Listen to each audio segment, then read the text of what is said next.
বিহারে ভোট শেষ, এবার বাংলায় ভোট আসছে। কি ভাবছে এ রাজ্যের আমজনতা, কোন কোন ইস্যুতে ভোট দেবেন? জি 24 ঘন্টায় মতামত জানালো পাবলিক।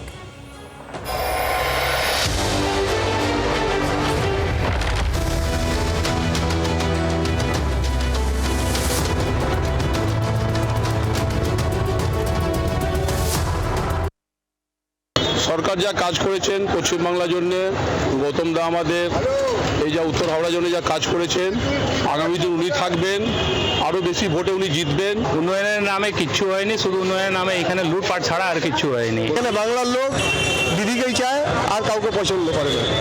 এই 5 বছরে টিএমসি কোনো কাজ করেনি। অল্প বৃষ্টিতে রাস্তায় জল জমে যায়, সব ভ্যাট তুলে দিয়েছে, রাস্তায় জঞ্জাল পড়ে থাকছে। এবার মানুষ পরিবর্তন চাইছে। আগামী বহু বছর তৃণমূল সরকারই থাকবে, আমরা আশাবাদী। পশ্চিমবঙ্গে ভারতীয় জনতা পার্টি 150-এর উপরে সিট নিয়ে এখানে ক্ষমতায় আসবে। দিদি এক বলে এগিয়ে আছে, বিরোধী দল কিভাবে কি সেটা মেকআপ করবে, দ্যাট ইজ অ্যানাদার কোশ্চেন। কাঞ্চন মল্লিককে দেখাই যায় না, আসেই না, দেখতে পাই না কোনোদিনও। এবারে আমাদের বিজেপি আমাদের এলাকায় আসবে, এখানে বিজেপি জিতবে, তৃণমূলই জিতবে। মোটামুটি ওনাদের প্রকল্পগুলো সব ভালো, কারণ